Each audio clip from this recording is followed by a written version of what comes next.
This is Going Easy on Earth, and today we are talking about the impact of the environment on human health and also the impact of health on environment. So, to begin with, the first question is, how does the environment have an impact on human health? Yeah. Uh, Environment and human beings or the individuals are very closely related. So we depend on the environment for our sustenance. So everything that you get to nourish your body, it all comes from the environment. For example, your food is grown outside. It is never, you don't make your food. So similarly, the water that you drink, the air that you breathe, everything comes from the environment. So how clean is the environment, how hygienic it is, depends.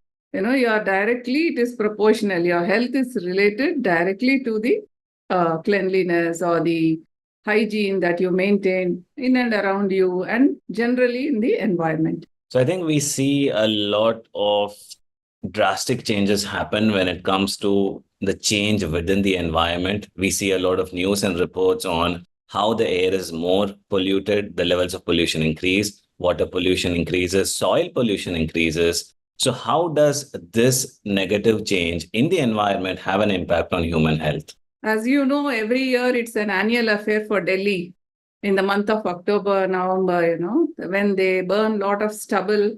Then actually there is pollution in the air, but it adds to the pollution and your air quality becomes so very bad that people suffer because of that. We have read so many, in the newspaper and in the TV, we have heard that people are suffering from irritability, they are suffering from, respiratory problems. So this is the first and foremost thing that comes to your mind when you say air quality. When you say water, as you know, we don't get clean water. That's why we are all carrying bottles, right? When we were young, we never used to carry bottles. So that's how, over a period of time, this change has happened in the environment. The water bodies got contaminated, heavy metals in the water that is killing the marine life, not only humans, but also, every living being that is there in the environment is getting affected. Now you spoke about the soil. Now soil health is very poor as on date. So just I heard somebody speaking and they said that, you have to find soil in among the chemical fertilizers. So we have come to a stage where we have contaminated the soil to a very large extent that we have lost the biodiversity in the soil. So in this manner, we are affecting the other living beings as well as our health. And when the soil is contaminated or the soil has lost its health, that means the plant has lost its health. That means the food that you eat does not have the nutrition and that has lost its health. So like that, and we are losing our health. And we know for a long time now that we are not paying attention, but many of us are getting affected because of this. So day in and day out, even in Hyderabad, where we are sitting and talking, the air pollution has gone very bad in the last few weeks. So that one thing you can attribute this to the massive infrastructure development that's happening. One. Second thing, along with the development, already, the air quality, the ignorance, I can say, the apathy that we have towards the nature or the environment, all this is adding up to this. Yes, and we often see these things in isolation, and we don't often connect environment to health. And even when you were talking about the stubble burning, which has an impact on Delhi, we had an entire conversation on this. Even though during those few months, we see reports of the impact on health, whether it's affecting eyes, breathing, we still somehow move away from it and see everything in isolation. Now, the other discussion which often comes, and probably this is two generations above me, maybe a generation before you, the elders often talk about how clean things were and how healthy they were. But given the scale at which things are changing across the globe, how would you suggest, or any thoughts that you have on how we can sustainably develop at the same time be healthy while all the changes are welcomed in? This is a very good question. Most of us know when we think of development, we do forget about sustainability. Okay, when we think about sustainability, then we pause and think how to develop without, compromising on development. So this can happen both simultaneously. We have to look at it as a holistic way of dealing with this. You develop. It does not mean that you stop developing. You develop, but you also adopt sustainable solutions. For example, see, when you are laying a big highway or a road, which is a very important a route that should be there for to ease the traffic. Okay, you cannot say then that I will not cut the tree or I'll go above the tree. No, that cannot be there. So sometimes you need to cut the tree, but you also plant as many trees as possible to balance it. So that is how you have to look at it. So our elders, yes, those days were different. The development was not that much, but they had a mindful living, much better than us. Now we have become maybe complacent or maybe ignorant. That also is one thing, where we don't look at things in a holistic manner. We adopt shortcuts, so we don't think beyond. As you said, we are looking at things in isolation. We have to come out of it and look at things in a holistic manner. If we go back to the basic definition of health, something which is also stated by the WHO, and I'm just reading this word to word, it is a state of complete physical, mental, and social well-being, and not merely the absence of disease and infirmity. So how would you suggest, or how do you see things developing in a sustainable way where we are healthy? At the same time, we have a lot of progress in terms of technology, connectivity, and everything else that comes along with it.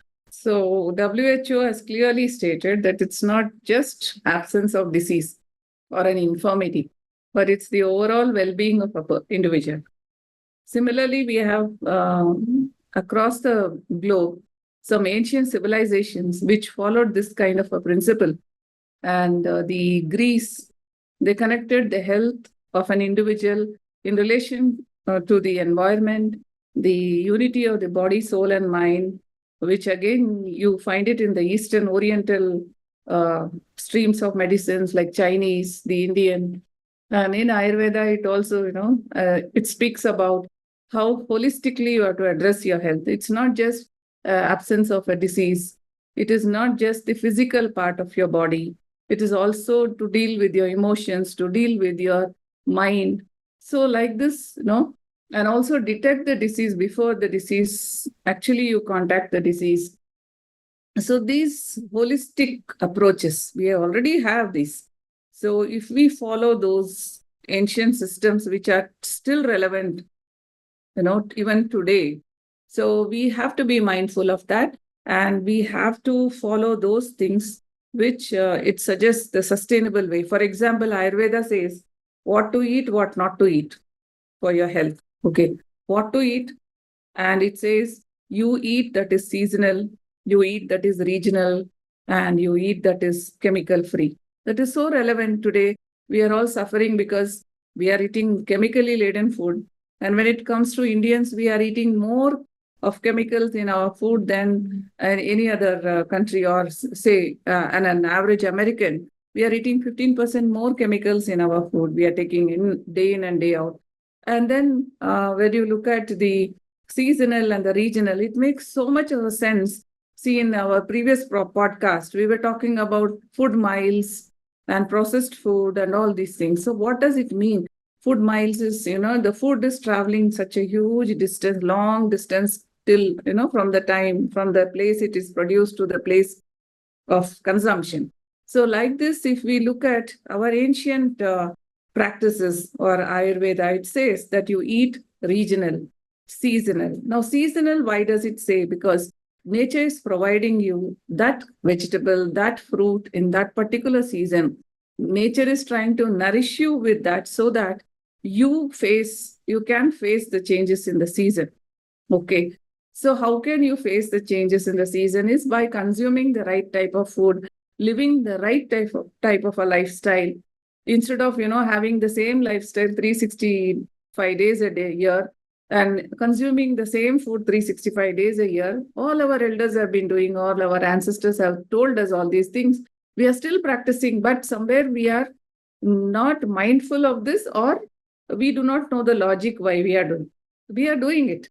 For example, when you have a festival, you don't eat your normal dal chawal or roti dal. You eat something special. Why do you prepare that special food on that particular occasion? Similarly, you don't eat, get to eat a lot of mangoes in winter. You eat in the summer season and you eat gajar ka halwa in the winter because these are all the things that is given by the nature to preserve your health, to protect you from the changes in the season. So these things, if we are mindful of and consume that which is local, but we are so very proud of eating that which comes all the way from Australia or all the way from California. It doesn't make sense because again they are impacting the environment. You are burning fossil fuels. It's warming up your globe and it's ultimate your climate change, which we have try to now we are accepting that climate change. Okay. So we were wishing it away all this while. So that is one part of the thing. And we should eat chemical free food. Now, this is so very relevant to our health. Whatever we are eating is all fully chemically laden, or it could be also genetically modified. We are not aware. When it comes to food, you are really, really clueless. But when it is any other thing that you buy, whether your car or your computer or your mobile phone or you're seeking an admission somewhere for you or for your children. So what you do, you have so many options, you browse through, you go physically, find out, but do you have any clue? The tea that you drink, where was it? The leaves were grown. How was it processed? No, because there's a thick veil there. Nobody wants particularly they don't want you to know what is behind that veil. So this kind of a cluelessness is what is leading. That's why what I would like to say, going back to your question, is our ancient stream of medicine, or especially Ayurveda in our country, it is better that we follow because that also tells you what to eat, what not to eat, and how to live your life. How to have your lifestyle so that your body functions properly. For example, Ayurveda never prescribes that you eat in the middle of the night or early morning, somewhere around 3 o'clock, 4 o'clock. Okay, you had gone to a party now. After coming back, you're famished. You want to have something at 4 o'clock in the morning. Ayurveda forbids it. Why? Because at that point of time, you are at some organs in your body. They will be working while all the other organs would have gone to sleep. So they will be throwing out the toxins from your body. But at that time, you are confusing your liver. So you're stopping the liver from functioning. So like this, there are many things if you really look into our ancient way of practice. And luckily for us, this practice has not gone away totally. We're very lucky that we are still practicing without knowing the meaning behind it or the rationale behind it. But, when a generation ago or previous to my generation, they were living an Ayurvedic way of life. So that's all the difference that we have made, and the loads of plastic that we are bringing in, and the load of the waste that we could have prevented. We have to, in order to become more sustainable, we have to adopt certain things, whether we like it or not. First, refuse all those trash. Second, you try to reuse and reuse and make it something, remodel it or do something like that. So this is what I feel. Yes. But to your point about the timing in which we are supposed to eat or what is recommended, I think here in Hyderabad, we have very famous outlets which actually start serving biryani from 2 a.m. and so on. And without naming the name of the establishment, there are many who actually specialize in that. And in a way, listening to all of this, to me, it feels like this is an ancient practice, and there are many things which came by default, whether we are talking about eating locally sourced food, regional, being sustainable, things which is being recommended right now by the United Nations or many of these larger bodies is to focus on food miles, is to eat local, go to the farmer's market, stick to seasonal vegetables. All of the things which were default years ago, maybe 2 generations ago, are actually being recommended right now. So in a way, it is bringing back. And I think we tend to move away because if you are going to a supermarket, we're probably picking up what is there on the aisle in front of us.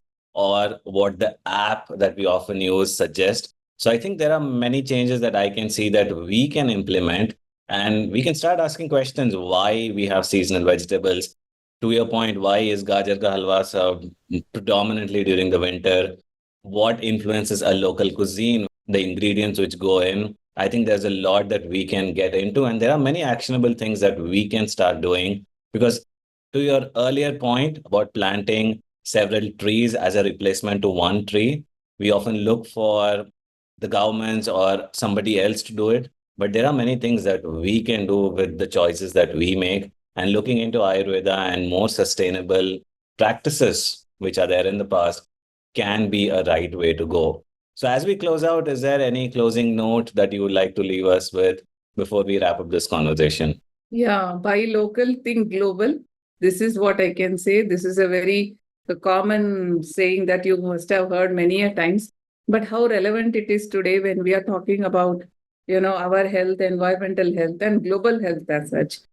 So buy local and think of the globe, because you are ultimately affecting the environment, which is warming up your atmosphere, and it's causing the global warming, and that's causing the climate change. To a lot of things that we spoke about, there are recordings, podcasts, whether it is a smog lockdown that happens in Delhi, whether we are talking about food miles, you can listen to them, you can view them as well. And once again, thank you so much for listening, and thank you so much for watching. This is Going Easy on Earth.